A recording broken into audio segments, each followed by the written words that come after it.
各位网友，大家好，今天是2020年7月24号，星期五，欢迎大家参加王健每日观察直播1的节目。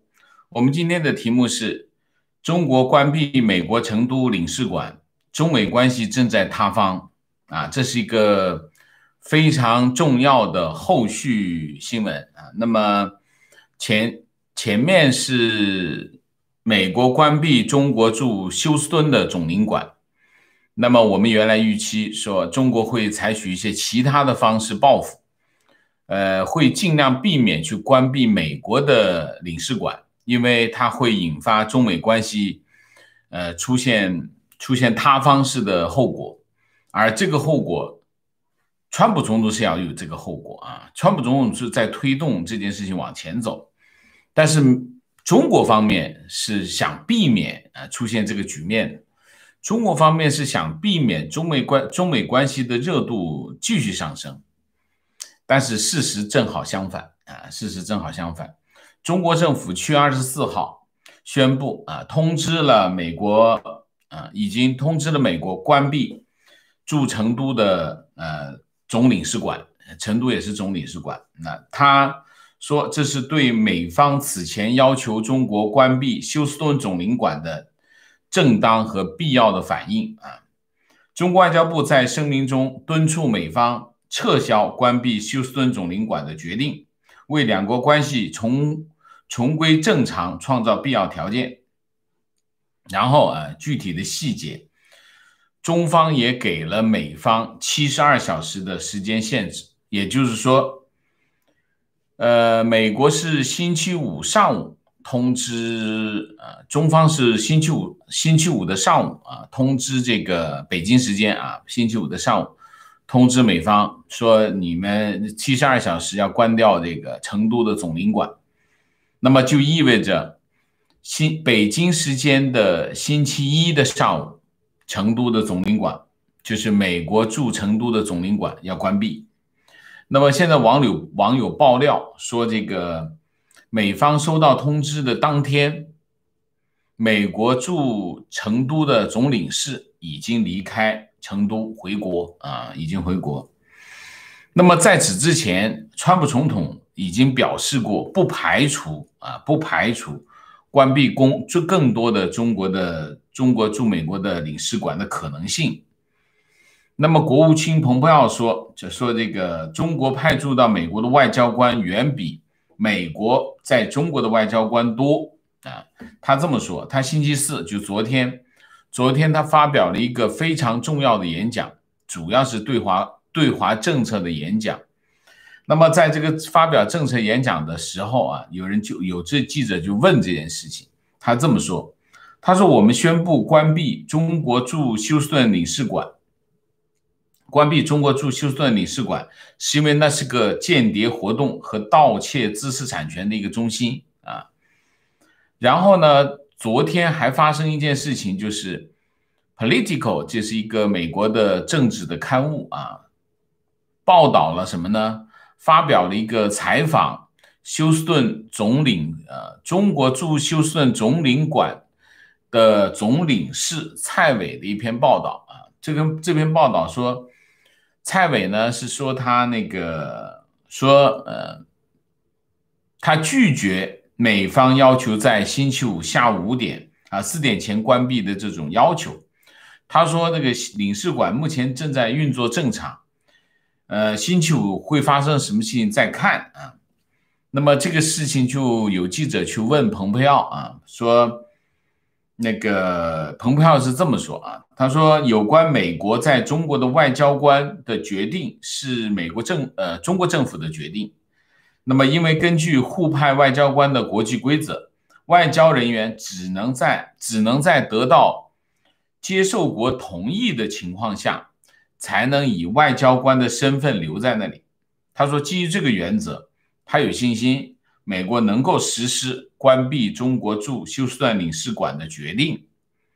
清楚吧？非常清楚他说中国派到美国的外交官比这个美国派的中国的外交官多，而且中国的外交官在美国的行动自由远远大过美国在中国外交官的行动自由啊。那么中国外交部的发言人就汪文斌说，美国的外交官更多啊，到底是什么情况呢？其实呢，中美之间都是一个大使馆加5个领事馆，双方都是一样的，只不过有一点，就是中国还有一个驻纽约的这个联合国代表团。那么中国有一个纽约代表团啊，驻联合国的纽约代表团代表团在纽约啊，在美国的纽约。那么我估计双方的这个差异就在这里，美国肯定把中国驻纽约联合国代表团也算作中国在美国的一个使团。为什么？因为他享受的美国的外交豁免权啊。那么中国肯定不算，我是在联合国啊，不在美国啊。在理论上双方应该有这样的分歧啊，应该这样分歧啊。大概说一下，我们就简单的先就这个为什么是成都啊来分析一下。我们先后面为什么会对等，我们再另外分析啊。我们先说为什么是成都啊。老实讲呢，这个中国这个宣布关闭成都啊，美国驻成都的领事馆呢，我是很意外啊。但是为什么先说说为什么是成都啊？第一个，武汉之前有人传过啊，说可能会关闭武汉啊，但是武汉其实美国驻武汉的领事馆目前美国在中国最小的一个使团。为什么？因为在疫情发生之后，美国已经撤走了大部分的外交官都撤走了，只剩下估计有几个人在那里维持最低限度的必要的人员。我估计都是一些类似保安这种级别的人，就是外交官正式的外交官应该很少啊。所以如果关闭武汉，那基本上对美国没有影响啊，对美国没有任何影响，只是姿态性的东西。那么表现出来对中国来说会觉得这个行为太软弱啊，太软弱，这是第一个。所以排除了武汉。排除武汉的原因是这个反应太软弱，这是第一个。第二个，但是还有什么广州啊、上海这些啊，广州、上海这些重要的领事馆，如果要关闭这些领事馆，其实反过来对中国的影响更大啊。你想一下，很多经贸活动啊，很多等等啊，而且影响中国的对外开放的形象。所以第二个就是广州啊、上海啊这些重要的领事馆没有动，原因是这个啊，这是第二个，就是对自身影响更大啊，这第二。第三，如果关闭香港，当然香港虽然是这个叫什么特区啊，但是外交这个层面还是中央政府在管啊，就是中央政府的领域啊，所以它可以关闭香港的总领馆。但是如果关闭香港的总领馆，这是什么意思啊？那这意味着是一个重要的挑衅啊。那么这种重要的如果关闭香港对美国太重要了，香港这个总领馆对美国实在是太重要了，那可能会招致美国更强烈的回应，所以就没有香港也好，上海也好，广州也好都不动啊。那么动哪里呢？就动成都啊。成都呢是1985年开馆啊，那个美国驻成都的总领馆1985年开馆，它的领事范围包括成都、重庆、贵州、云南、西藏啊。那么关闭成都的逻辑是什么呢？关闭成都的逻辑实际对美国的影响不大，因为在西南这个部分经济不发达，那么往来的不太多啊，不太多。但关闭成都有一个因素，就是西藏因素那么西藏是美国关注的议题之一。如果关闭成都的这个领事馆，那么等于剥夺了美国收集西藏和新疆信息的最有价值的前哨站。那这是对美国的影响啊。那么这个做法有点像什么呢？这个做法有点像报复英国。中国怎么报复英国啊？英国你搞这么多事情，一会儿又是收 BNO， 一会儿又这个那个啊，一会儿又华为，我怎么报复呢？我报复你就不转播英超啊，不转播英超，让你损失什么？让你损失广告费。但其实付出的代价是中国球迷，因为中国球迷看不了英超啊。那么中国球迷就是什么？就是那个代价啊。那么中国人民就一直是那个代价。中国经常有一句话叫什么？不惜一切代价做到啥啥啥啥啥。那么不惜一切代价是谁？就中国人民啊，中国人民不是中共啊。这里我要讲一下这个胡锡进啊，胡锡进在这件事情上跳得很高。那么他之前呢，就在中国做出回应之前，胡锡进递刀子啊，在他的微博上递刀子，说这个对美国的驻港总领事下手，就是不关闭他，把他的人数砍一半，留100-200人，这就会让华盛顿很痛。他是递刀子，递这个刀子。等这个成都这个总领馆关闭的这个通知出来之后，他又开始雕盘了啊！雕盘，这胡雕盘就这么来的。我讲讲胡雕盘怎么说。他说，中国今天宣布要求关闭美国驻成都总领馆，然后显然中国不希望中美关系自由落体式下堕，形容这显示中国不会在重大是非上任凭美方滥作定义、胡作非为。未守底线，中方不会退让眨眼啊！他讲了一堆这样的话啊。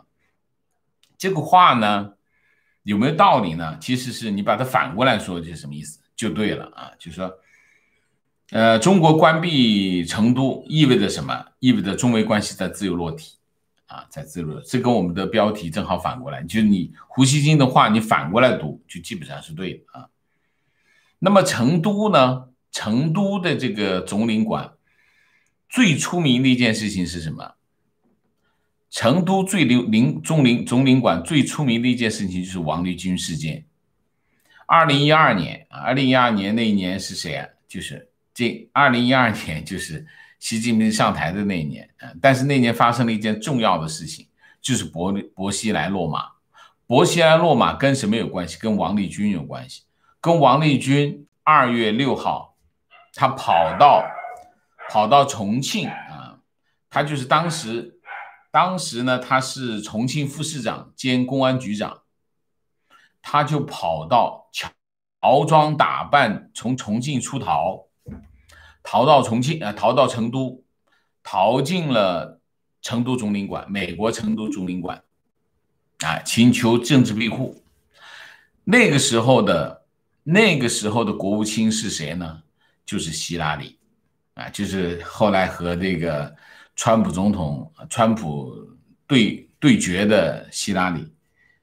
当时的希拉里呢，王立军逃进成都总领馆之后，薄熙来派武警包围了成都的总领馆，然后呢，国安又派人把这个重庆的武警包围一圈，所以这个包围圈是有2圈，一圈是成都的武警，一圈是国安。当时那个场景真的很壮观啊，非常壮观。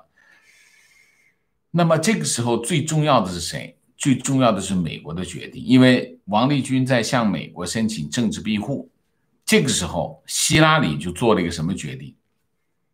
让王立军回去。这是我觉得我见过的史上最愚蠢的决定啊！当希拉里决定让王立军回去的时候，我就认为希拉里完全不适合当美国总统。我那个时候就认为是这样。到后来这个，因为其实希拉里要选美国总统是很早的事情啊，因为这是非常愚蠢的事情。从王立军这件事情之后，再也没有任何一个中国官员跑到美国的领事馆请求政治庇护，再也没有发生过。为什么？鬼都知道不能去啊，这件事情。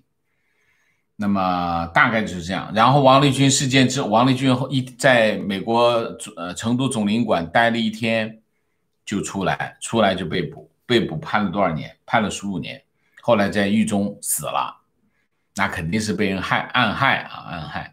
王立军知道的事情太多了，不能留活口，所以王立军最后在狱中死了啊，狱中还死了另外一个人，就是叫什么我忘记了，成都的一个富豪啊，不是大连的一个富豪啊。那么王立军事件直接的后果是什么？薄熙来落马。然后就是习近平的上台啊。说2个笑话，我今天看2个笑话值得一说啊。说成都美国总领馆的搬家费，这个今天 A 股股民付了大概是3万亿啊。那么前天休斯顿总领馆搬家费，当天中国 A 股的股民也付了大概是1万亿啊，那1万多亿啊。这个星期有2个搬家费，合计5万亿，将近5万亿，中国 A 股的股民全部付了，不屑。这是一个段子啊，我在网上看的很有意思。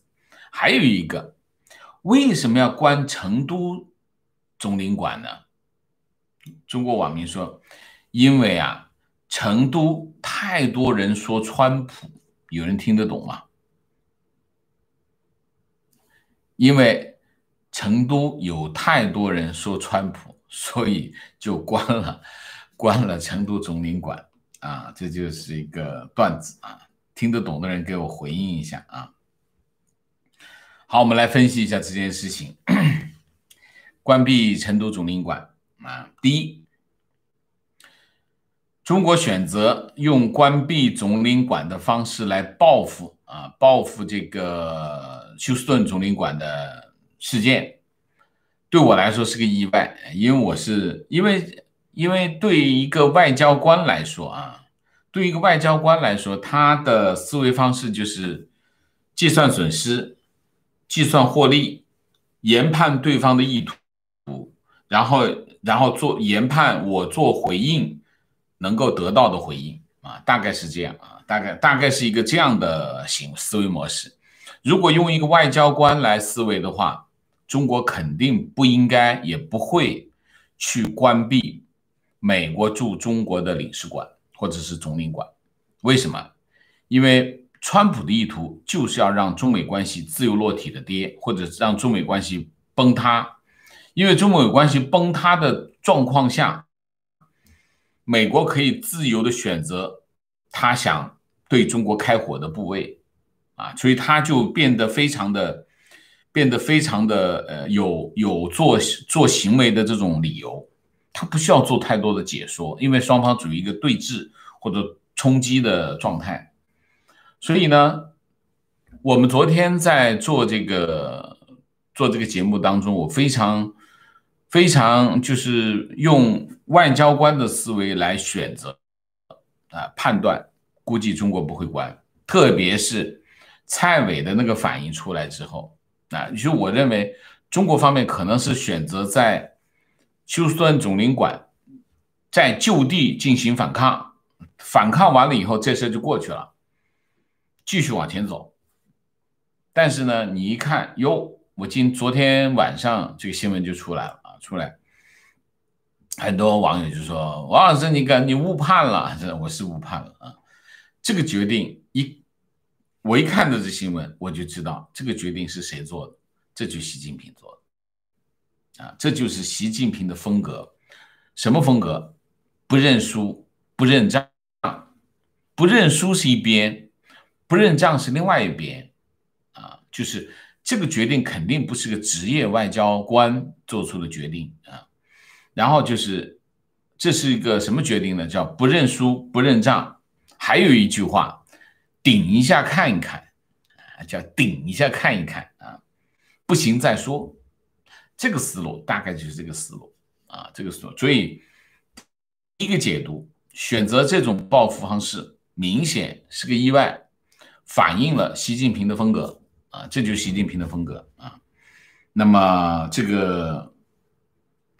这是第一，第二，中国现在的这个反应啊，这个反应完全符合川普总统的需要啊。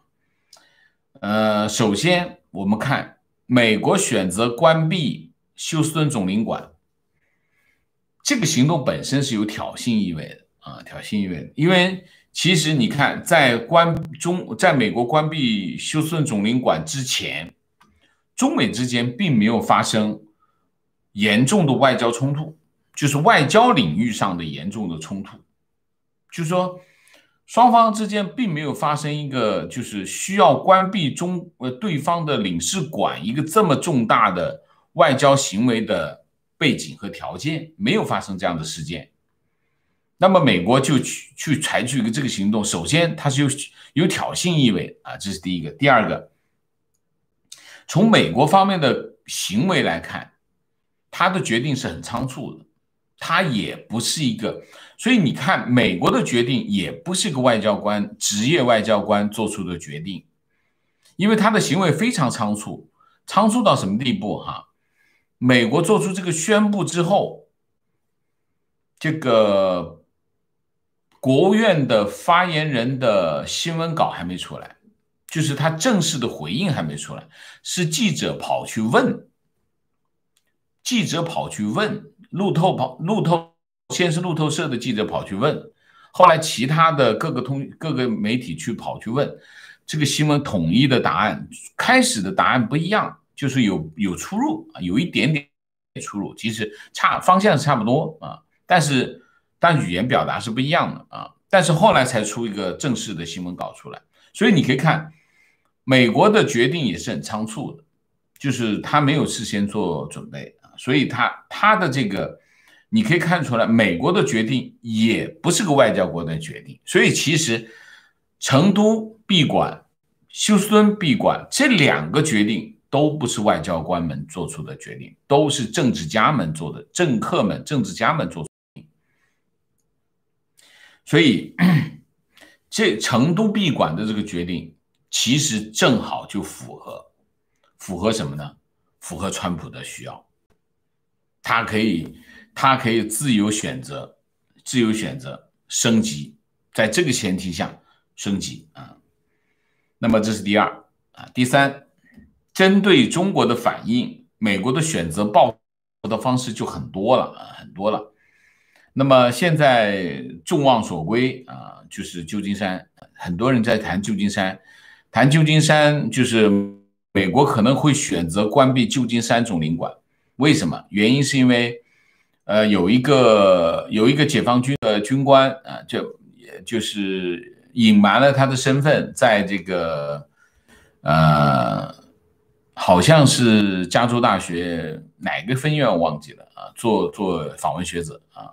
那么后来这个 FBI 找他谈话之后，他就躲进了旧金山的总领馆，这是个蛮奇怪的行为，因为躲进旧金山总领馆是什么情况呢？什么意思呢？就是说旧金山总领馆要收纳一个这样的人，那肯定他就是有情况的嘛，对吧？否则的话，他是为什么要保护他？你想想，普通的中国公民，你去中国的大使馆、领事馆去看看什么情况，什么嘴脸？说他跑到这个领事馆就躲进去接受他，肯定是自己人嘛，不是自己人他能管你吗？那么可能这个新闻之后，大家就会猜是旧金山啊，但是未必。如果要关闭这个总领馆，我觉得未必是旧金山，他会选择一个更痛的，就是他不会对等。你关闭我成都，好，我选择一个更影响更大，会不会纽约影响更大？不知道啊，就是大概是一个这样的情况啊，就是说，他未必一定会选旧金山啊，他会选择一个对方更痛的，就是所谓的他一定会选择一个升级级别更高的影响啊，这是第一个。第二个，美国也会选择其他领域进行报复啊。那么影响通常其他领域报复会涉及三个方面。第一个，首先要考虑的政治影响，一定是政治影响非常大，就让大家都看见啊，看得很大，有很大的政治影响。当然，关闭总领馆这种事情就是影响很大，首先是政治影响很大，这是第一个。第二个，会影响什么？情报网络啊，组织运行啊，甚至可以抓到更多的特工啊等等，这肯定会有这些实际的后果，而且这个实际的后果影响非常大。你比如说休斯敦总领馆一关，宣布关，中国开始包机接留学生回国。你见过吗？你见过中国包机安排留学生回国这件事情吗？以前发生过，但是那是什么情况？这是接我们地下党回国呢。就是你看看，就是说这个消息一出来，我就知道这是一个顿克尔克式的大撤退，这叫顿克尔克式的大撤退，叫包机撤离啊。所以这是第二个，就是它一定会产生一个，就是休斯顿这件事情一发生，你看它产生了一个连锁效应，非常大规模的连锁效应，所以它这个点就踩得非常的准啊。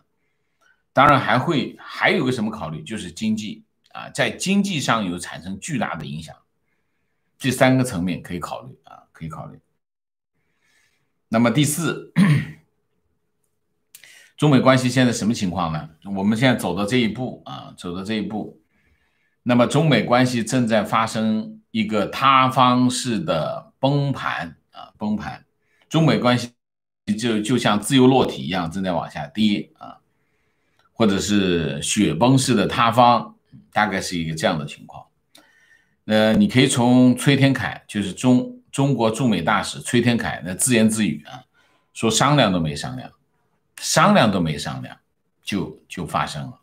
这个话呢，就有点像，这话有点像什么？这话有点像当初的这个中美贸易谈判，美国加关税，中国也是非常惊讶，这就加了，这也不商量一下，也不威胁一下，至少先威胁我一下吧，不威胁，直接就加了。这个也是连威胁都没威，直接关，这就很有这个川普的风格啊。所以中美关系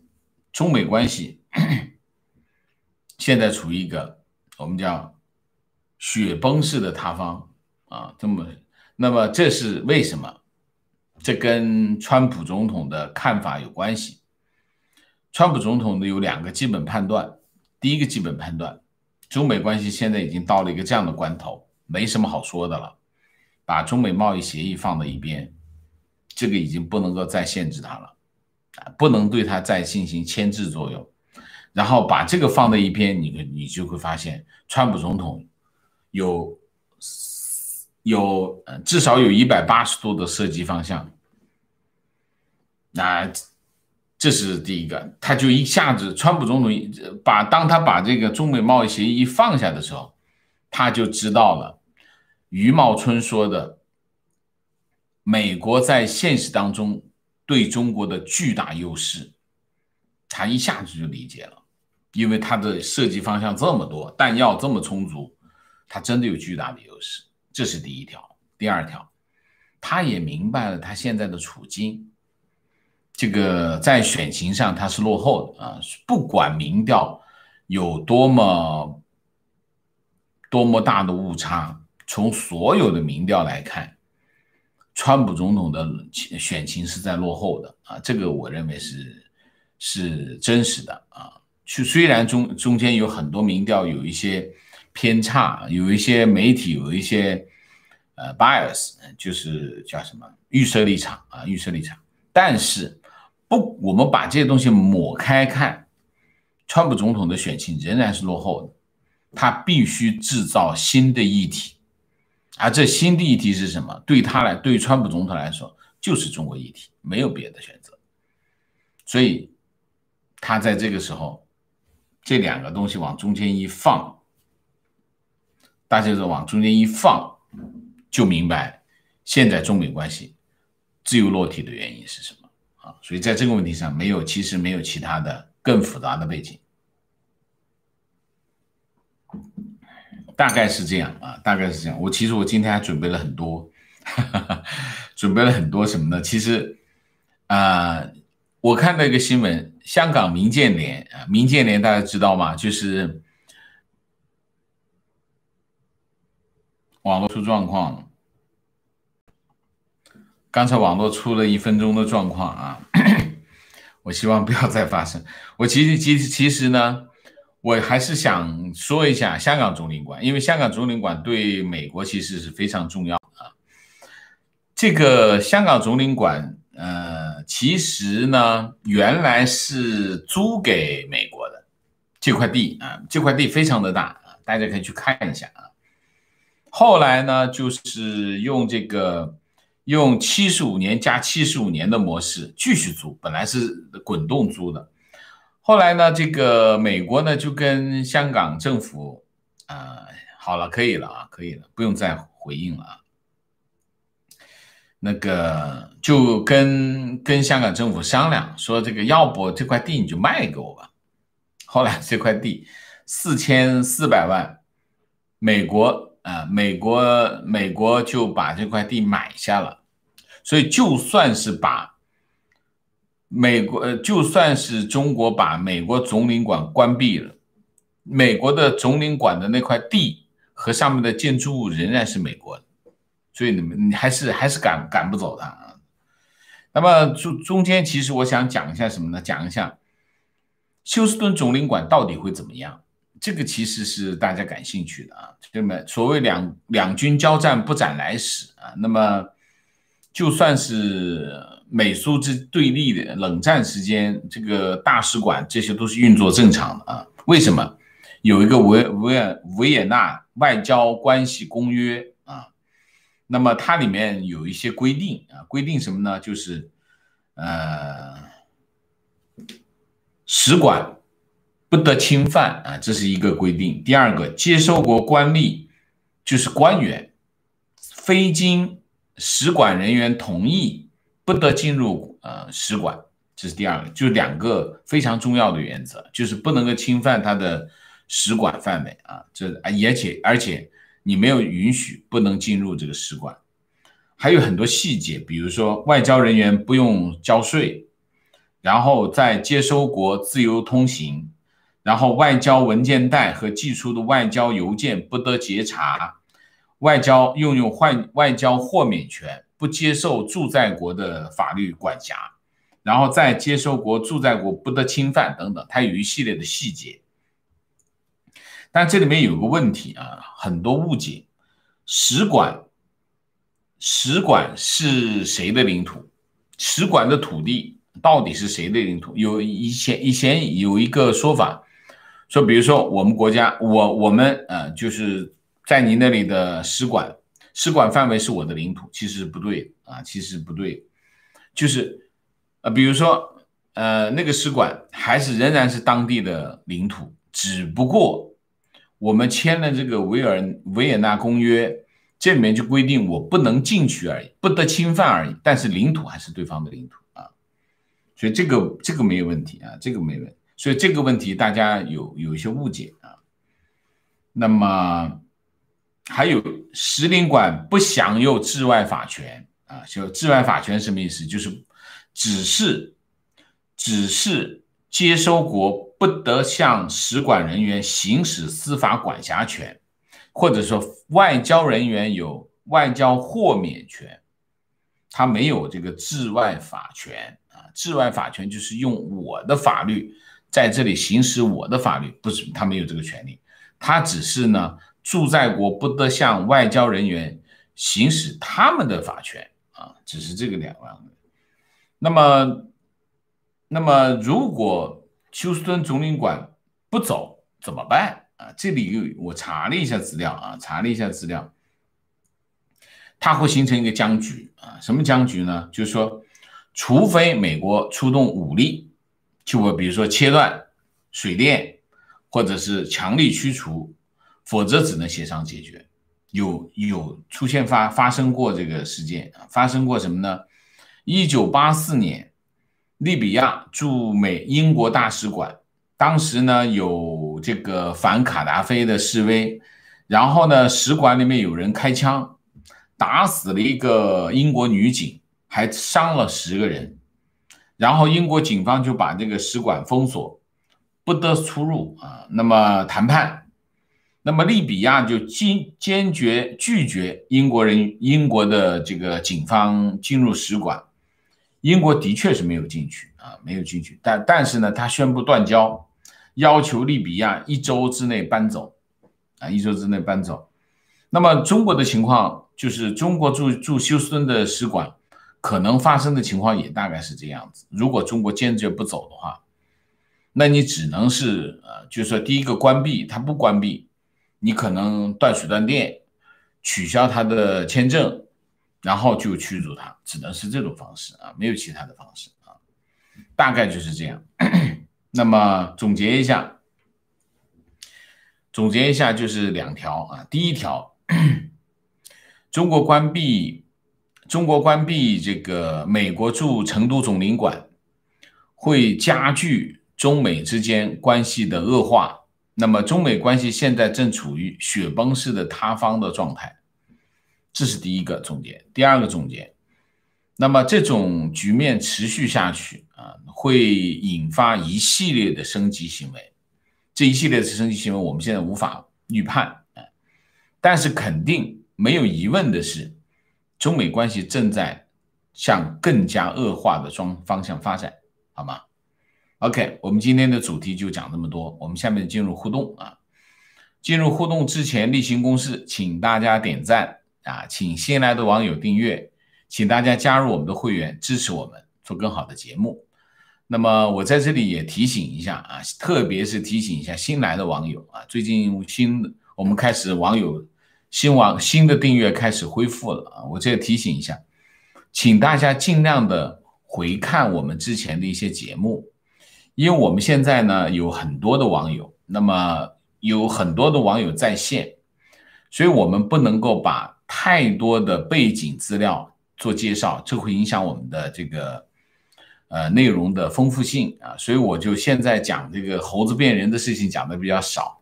那么新的网友有的时候会遇到一些困难，所以我提醒新的网友，能不能你们经常的翻阅一下我们之前的视频，有很多的背景都在我们之前的视频里面，所以请大家就是一步一关，好吗？我在这提醒一下啊。那么另外进入互动之后，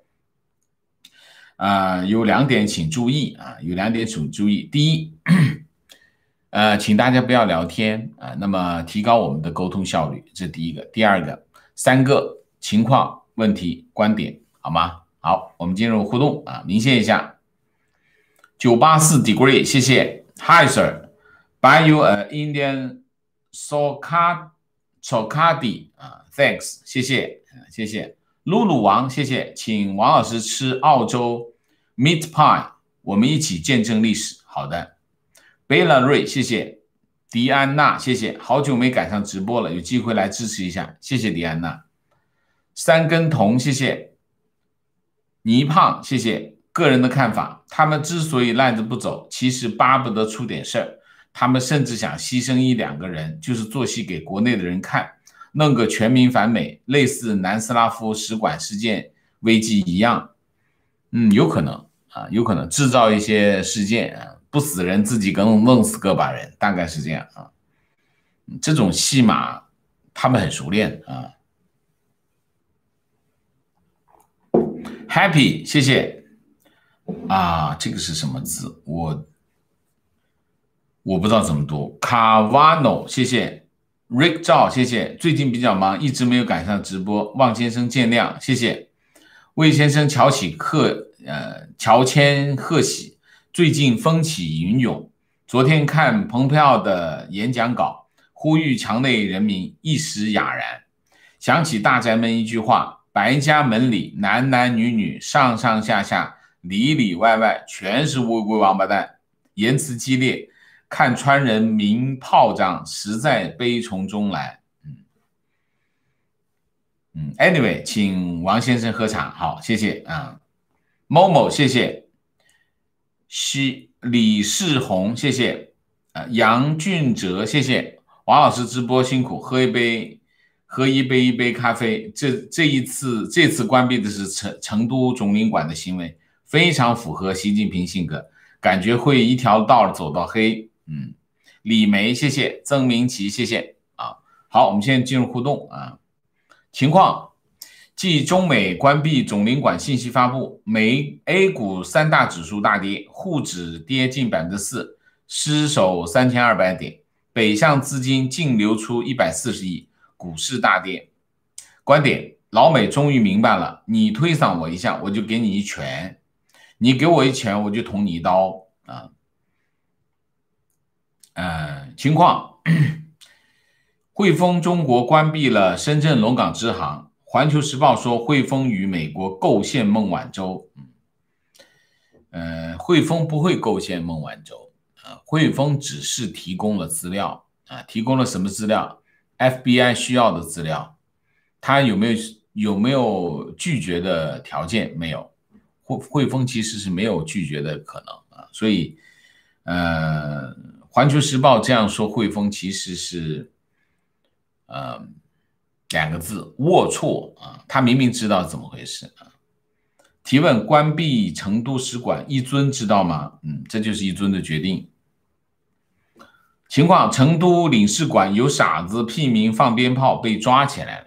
其实当时我在推特上做了个回应，就是这个放鞭炮的人被捕了，才是这件事情的性质属性情况：美方成都领事馆领馆人员24小时之内就收拾好了，到机场乘美联航包机回国。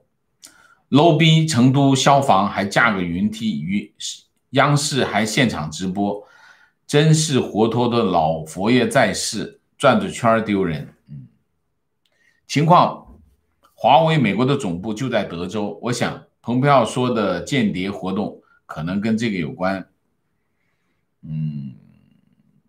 OK， 观点：中美史诗级交恶，美国那边则总统和国务卿亲自指挥、亲自发言，美国这边完全是外交部四郎王毅加3个发言人出面应战，国家主席、副主席、总理、副总理、人大政协竟然没有一个人出来讲话。另外，现在国内大事小事、内政外交都要先让胡锡进表个态，定个调。其实媒体在跟定，说中国是胡锡进在治国，一点也不夸张。你错了，胡锡进定调，胡锡进定个屁调，他根本没有定调的。胡锡进只是干什么？接飞盘，就是一个盘子飞出去了，他去接而已。他定调，他定不了调。胡锡进没这个能力没这个能力。提问：美国为什么时候对人民币汇率下手？我看到美国政府在开启对人民币汇率的调查，不知道是否属实。这个新闻我没看到调查人民币汇率吗？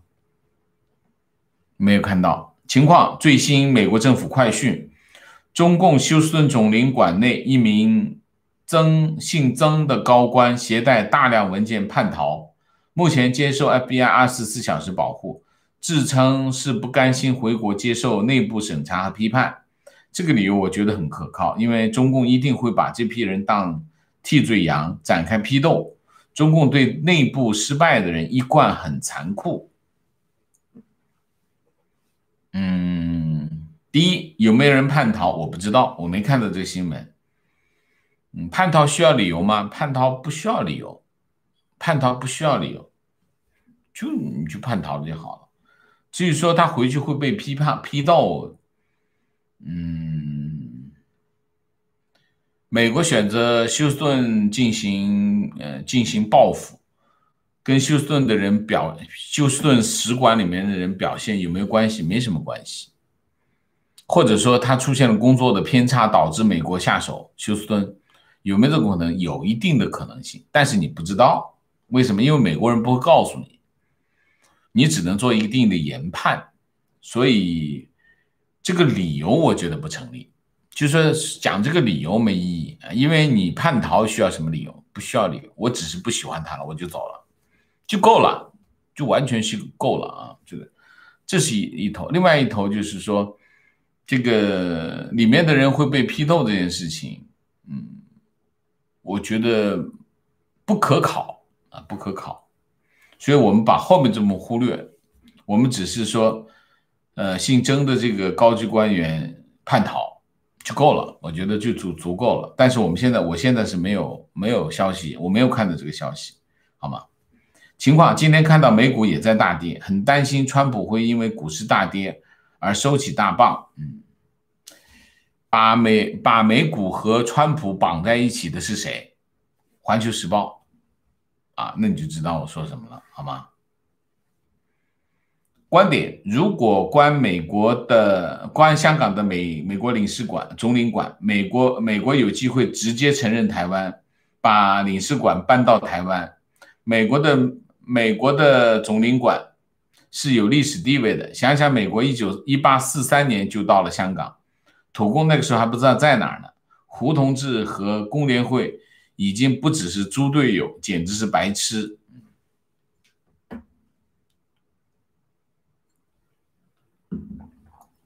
情况：几星期前看到《世界日报》报道说，香港总领馆在卖地。另外，我对他有特殊情感，我是入籍美国的公民，我的儿子在香港出生，去香港总领馆办理的他的出生证明、涉案号，立马给，一直觉得美国政府真大方。观点：放鞭炮的都是穷鬼，从来没有去过，也去不了美国。阿 Q，总领馆不是卖地啊，总领馆是在卖他的宿舍。美国总领馆的宿舍规模非常的大，非常的庞大，所以他把那个好像是卖多少亿啊，10亿，还卖10亿港元啊，10亿还是100亿忘记了，反正10亿和100亿之间，其中有一个数字是对的啊。情况23日，湖北恩施政府用吸粪车给老百姓送水，这波操作太魔幻了吧？这些官员是怎么想？那水还能喝吗？那就是说明什么？说明这些官员把这老百姓当什么啊？民间故事：包子还是副主席的时候去重庆视察，当时薄熙来接待，薄是很不乐意的，因为红二代里面薄熙来家的地位比包子家那不知道高到哪里去。民间有句说法是薄熙来说的啊，薄说让我来干国家主席 ，CCP 还能干50年。让他干 CCP 就15年，现在来看这话还真有可能实现啊。提问：昨天蓬佩奥说会对中国人民伸出援手，反抗中共的暴政，美国政府会从哪些方面入手？先从教育吧，先从启蒙入手吧。我觉得美国政府要是对中国人民施以援手的话，第一件事要干的是什么？拆墙啊，对吧？把墙拆了，就是对中国人民最大的支援。所以拆墙这件事情，我认为是美国政府应该首先要考虑的事情啊。就是说，假如你的聚焦，你的主攻方向聚焦在中共，那你当然就会要动员中国人民。你要动员中国人民，先解决什么问题？解决中共洗脑的问题啊，先把意识形态改变了，后面的事情就好办了。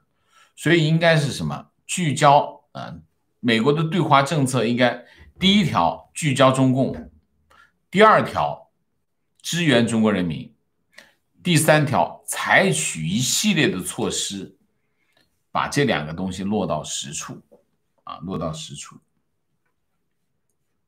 情况：蓬佩奥在演讲中提到和俄罗斯的合作，这招让中共心里哆嗦了下。我一点都不觉得美国有和俄罗斯合作的必要。为什么？像俄罗斯这种国家，最好的策略是什么？无论你怎么看它，对待俄罗斯只有一个策略，什么策略？忽略它，让它和所有的事情没有关系，这是最好的策略。为什么？你像在俄罗斯身上讨到一点便宜，你就要付出10倍的代价。你记住这一条，跟俄罗斯人打交道，你在得到好处之前，你要先付出10倍的代价再说。只要到了关键时候，他一定卡你脖子，这就俄罗斯人做事情的最根本的模式。所以美国人要跟俄罗斯算这些账，算不过来，根本算不过来。所以川普总统也好，蓬佩奥这个也好，他们真的不了解俄罗斯，他们不了解俄罗斯民族的特征。我不是说歧视俄罗斯，他们在为什么俄罗斯会有这种特征？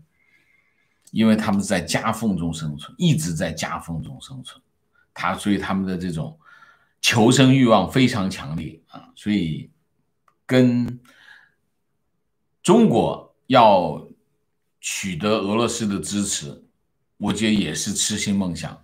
美国想取得俄罗斯的支持，也是痴心梦想。最好的策略就是忽略它，你忽略它，他才会来找你。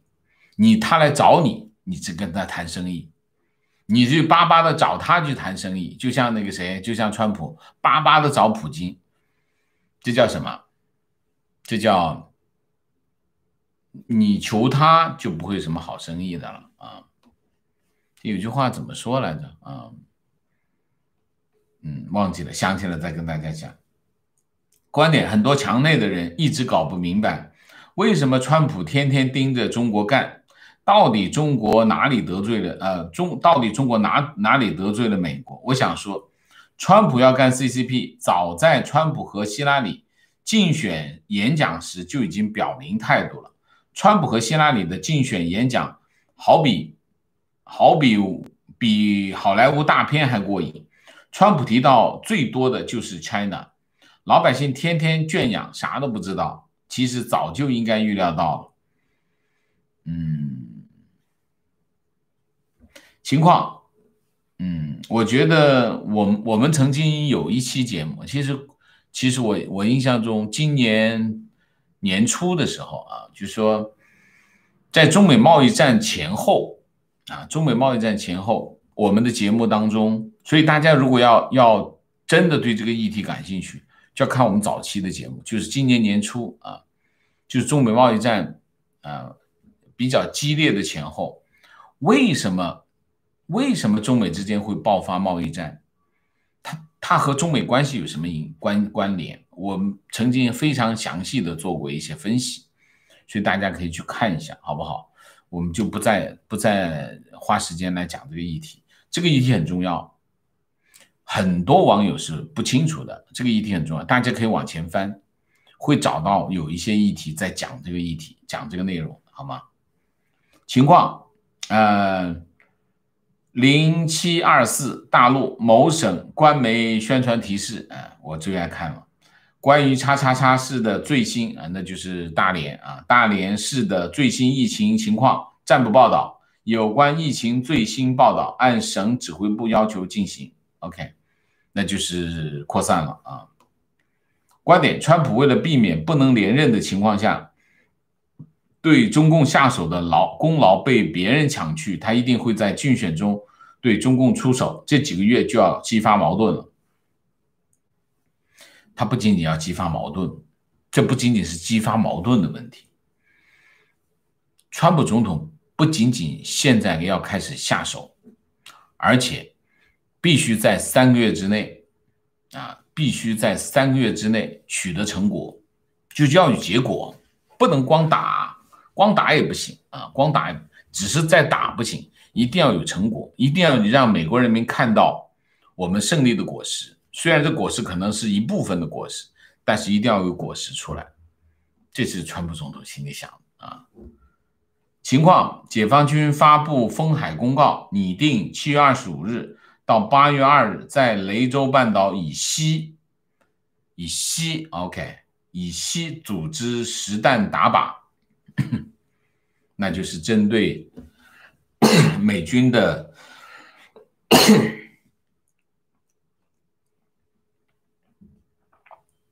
这是针对美军最近一段时间，美国侦察飞机一直抵近广东沿海。广东沿海如果主要的应该是什么？主要是湛江，湛江那边有一个海军基地。那么在雷州半岛以西海域组织实弹打靶，那肯定就是针对这个飞机的这个抵近侦察做的啊，而且这个时间也很长，1个星期的时间，打靶打1星期啊，真的是不怕耽搁老百姓这个早饭吃啊。突发新闻，躲在旧金山领事馆的中国女军官唐娟被 FBI 抓捕，今天上庭。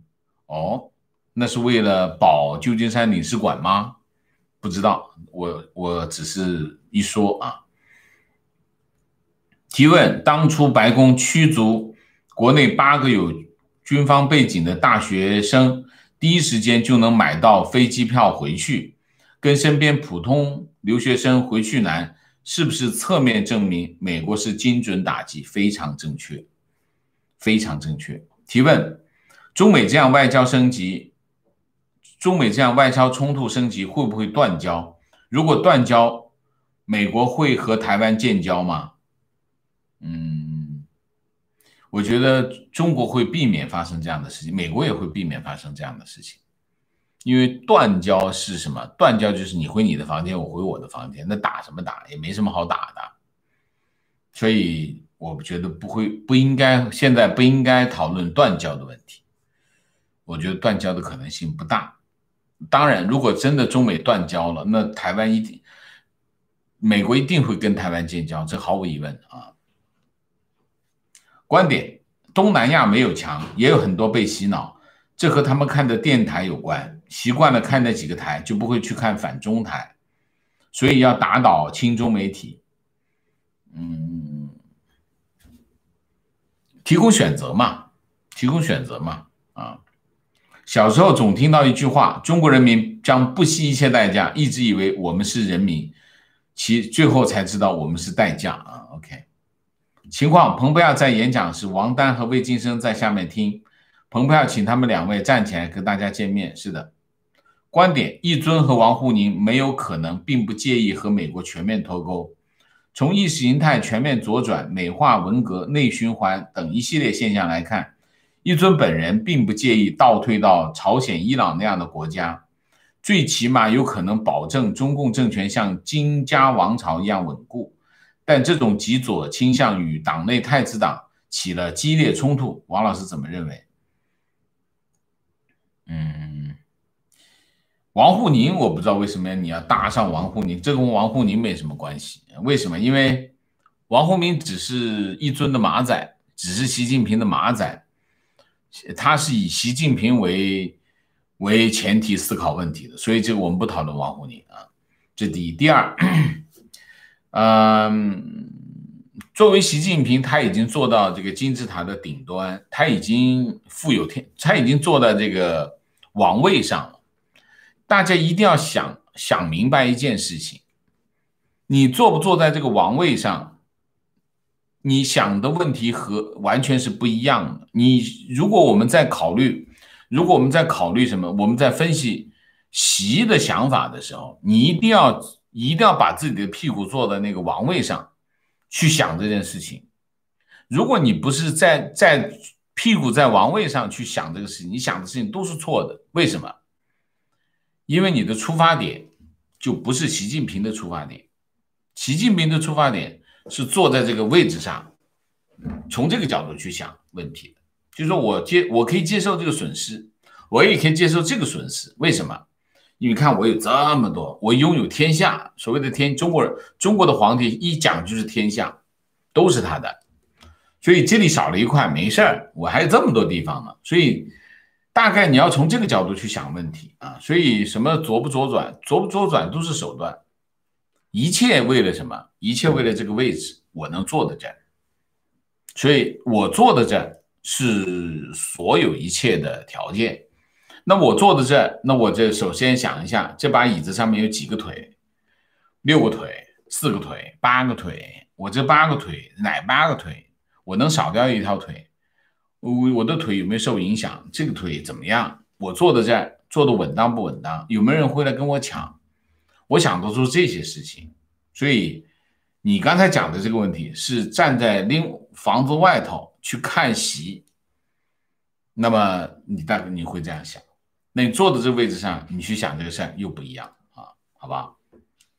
观点：包子在疫情后主动出击，主要的目的是为了躲避国际社会对疫情的追责，也就是包子个人的追责。土共在疫情后的不正常行为，估计是包子裹挟了土共，同时挟持大陆人来对抗的目的只有一个：闭关锁国，躲过国际社会对包子隐藏疫情和欺骗的责任。如果被国际社会调查，包子眼前面临的就是下台，未来是审判和判刑。没有权利后，不排除土共会抛弃包子。希望我的观点有点价值，也希望王先生指点。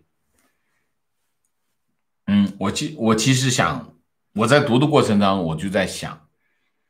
大家如果在研判习近平的思维的时候，这个很困难，这是个很困难，这叫什么？这叫同理心啊，就是你要用同理心去思考这个习近平坐在那个位置上的角度，他的困扰，他的焦虑，他的难点在哪里？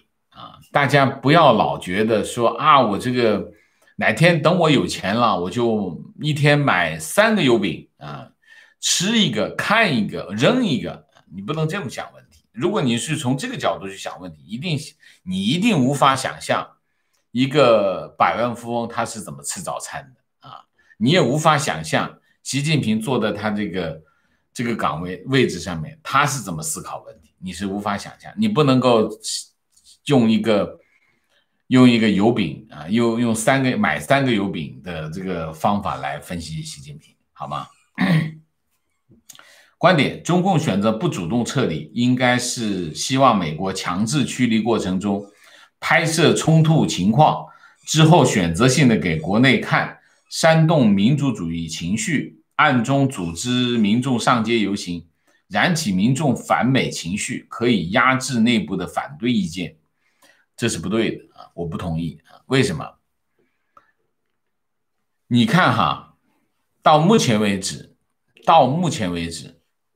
中国国内的报纸舆论不太煽情，对中美关系，它都是冷处理中美关系。为什么？大家一定要知道，在中美的对抗当中，实力悬殊，基本上习近平会被川普胖揍。那你想一下，你都预期到你会被胖揍的时候，你还希望大家关注这件事情吗？你把老百姓搓上街，后果是什么？中国民众要上街的话，政府一定要回应吧，你一定要对美国强硬吧？你强硬到哪去？你没有武器，你没有弹药，你没什么牌打，你怎么强硬？没法强硬，那你就等于把自己给逼到悬崖上了嘛。所以在这个问题上，我可以非常明确的分析这个情况，就是在中美冲突当中，中方的宣传口径一定是冷处理，一方面表明中方严正的立场就够了，不会太搓火，太搓火的后果是什么？就给自己上眼药。没有什么，对他没有任何好处，因为老百姓一上街，你该怎么办？外交部该怎么办？中国军方该怎么？你真的给找美军打仗吗？那是不可能的事情。所以在这个问题上，我觉得你的判断不对，应该的方向，大体的方向是这个。至于说休斯顿总领馆他不撤，我认为是这样，不撤的这个决定肯定是职业外交官的决定。就制造一个理由，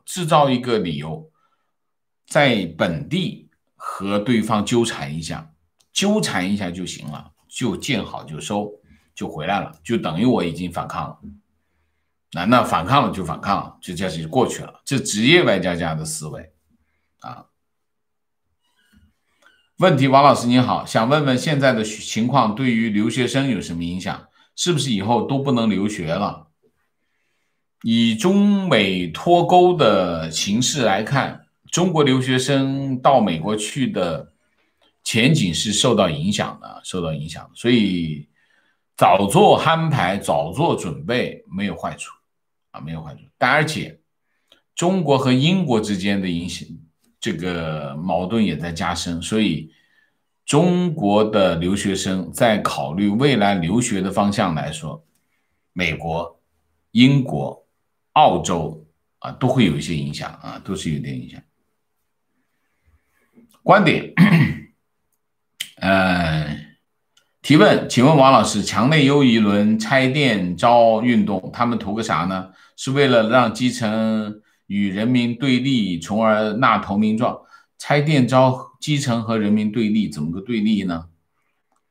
拆店招纳投名状，我不理解，你能讲具体一点吗？好吗？我不理解你说的是什么问题。蓬佩奥说要联合中国人民反共，怎么才能联合呢？中国那么多没脑子的人，我还是那句话，要联合中国人民，只有一件事情，就是消灭、摧毁中共的洗脑机器，把这洗脑机器摧毁掉，才能让中国人民这个觉醒，让中国人民觉醒才是对抗中共的最根本的手段。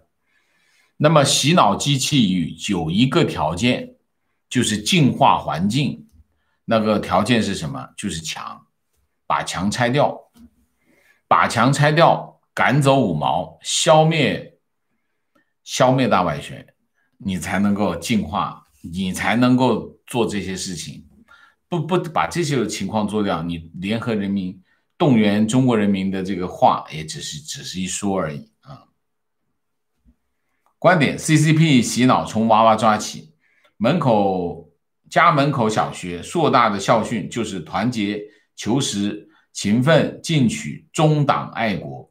每周一小学生在操场上集体背诵，小学生也要忠党爱国。观点：王老师能否以后在周末2个直播没有直播2的时候，放出一些以前的会员视频？因为每天固定听王老师直播已经成习惯了，没有的2个早上会觉得少点什么。这个是个好建议，我考虑一下，我也征求一下会员们的意见，好吗 ？OK， 情况每到讨论中国的一些现实问题，我的观点都是中国最大的问题就是中共，所有的问题只有一个，就是体制问题。体制不变，中国社会也永远达不到现代文明社会。我认为只有墙内被洗脑的中国人不了解真相，身边很多新加坡华人和马来西亚华人都是夸中国、骂美国的。大部分人都是相信病毒从美国传出来的，所以可以看出中共在东南亚的渗透很深，很多东南亚华人也被中共洗脑很深，非常正确。中国在东南亚的工作不是1-2年，也不是20年，是好几十年啊。情况2个小事情：一，今天上午开车的时候看见交警给一沓白色空白贴条，一个开摩托车的老百姓，老百姓匆匆的放进口袋，推测可能是让老百姓去贴，已经看到好多次。2，今天看到身边的一个小区突然入驻了2个小区警察。观点：一，让老百姓管老百姓，感觉应该这样的人很多。2，小区开始管理言论，请王老师评论一下。贴条就是财政没钱了。大家知道深圳交警1个月交多少钱吗？贴多少钱吗？大家猜一下。3000万1个月，罚款罚3000万，你想一下啊，1个月能罚3000万，所以这个是很大的量。那么政府没钱，交警就很忙。大概是这样。第2，小区住了一个警察，那就是网格化管理，那就是叫什么网格员啊，网格员。好，我们时间就到了，明谢一下啊 ，Pine Tree， 谢谢回复昨天的一个小问题，加入 YouTube 的会员1个月10元，好处是不用看 YouTube 插入广告，看王先生节目不喜欢被广告打断，看王先生的节目受益匪浅，谢谢王先生。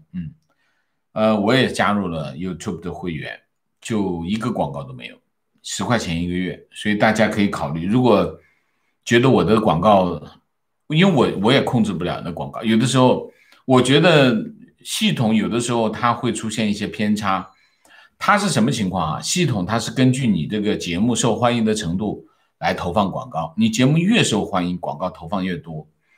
它有的时候可能就是忘记了上线，所以有的时候我们的节目，我不是故意表扬自己啊，大概就是这种情况，就是有些网友会说啊，王老师你的节目广告密度太高了。那我就在这里就给大家提一个建议，就是你可以买这个加入这个 YouTube 的会员，10块钱1个月，10美金1个月，就一个广告都没有，你可以很顺畅啊。如果真的是被这个烦恼的话，可以试一下这个。就这个网友 Pine Tree 啊，讲的是这个啊，谢谢啊，谢谢 Pine Tree。姥姥王，谢谢，代表 Vicky 曹向翻墙的朋友们致敬，希望有机会来台湾走亲戚啊。南丰园 Hiroko， 谢谢啊！看到共同社说中俄开始合作月球开发，意图合作对抗美国2024年的登月计划。